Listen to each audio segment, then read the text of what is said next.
Good afternoon, and thanks for having us in. The wet, heavy snow and rain are creating dangerous driving conditions across eastern South Dakota this afternoon. These are a few pictures of the roads right now. You can barely see it there from the South Dakota DOT cameras. According to the SD 511 website, there are no travel advisories around Mitchell, Salem, and Canastota, as well as between Webster and Summit. Interstates and highways are covered with snow and ice. Authorities are urging people to stay home if you can. If you have to drive somewhere, make sure to slow down, wear your seatbelt, and give the plows plenty of room to do their job. While the roads are in rough shape, all the heavy snow is setting the scene for some pretty pictures. As you can see in this video, the snow is heavy in Sioux Falls and it's sticking to the streets.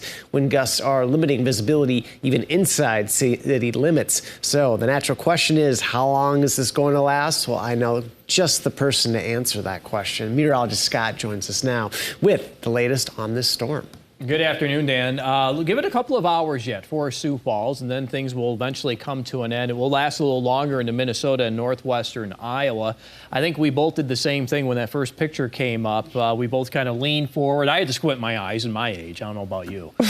But yeah, it was hard to see anything with those photos. So yes, again, no travel advised across parts of southeastern South Dakota for this afternoon. And you can see why as the snow continues. That is combining with our strong winds to give you blowing snow and reduced visibilities. First stop here across southeastern South Dakota using our Beersford radar.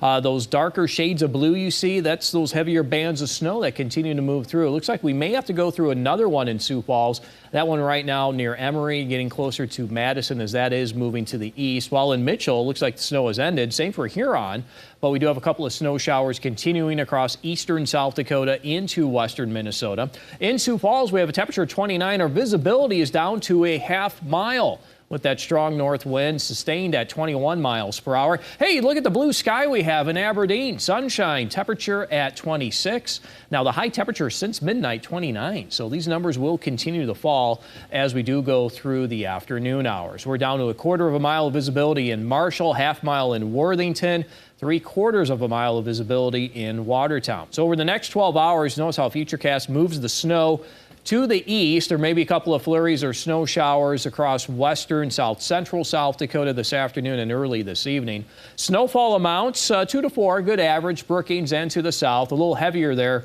into Minnesota. 3 to 6 coming in for Marshall. So winter weather advisories do continue through the afternoon in eastern Kettleland. The afternoon, the snow is expected to come to an end, but it will remain windy. Again, blizzard conditions with visibility less than a quarter of a mile at times. Windy conditions will continue this evening straight through the overnight. Cold air, temperatures tonight falling to the single digits and teens. We'll have more details on your Kettleland Live Doppler forecast coming up.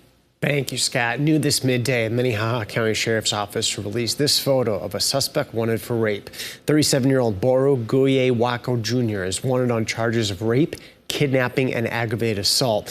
Police also warned to be cautious around this man. He's believed to be armed and dangerous. Sioux Falls police are asking for the public's help in finding a missing teen. Authorities say 13-year-old Jalen Fisher was last seen in the area of 12th and Duluth. She stands 5 feet 5 inches tall and has brown hair and brown eyes. She was wearing a gray sweatshirt and black sweatpants. If you see her, you're asked to call the Sioux Falls Police Department. Several fire crews responded to a structure fire in Vermillion early this morning. Reports of a structure fire at Church of Cottage Avenue in Vermillion came in just after 3 a.m. Mutual aid was requested after noticing smoke coming from the attic vents. Firefighters extinguished the fire soon after. The cause of it remains under investigation. The Pentagon has released new video showing a Russian jet harassing and then causing an American drone to crash into the Black Sea near the border of Russia and Ukraine. Skylar Henry has details from Washington.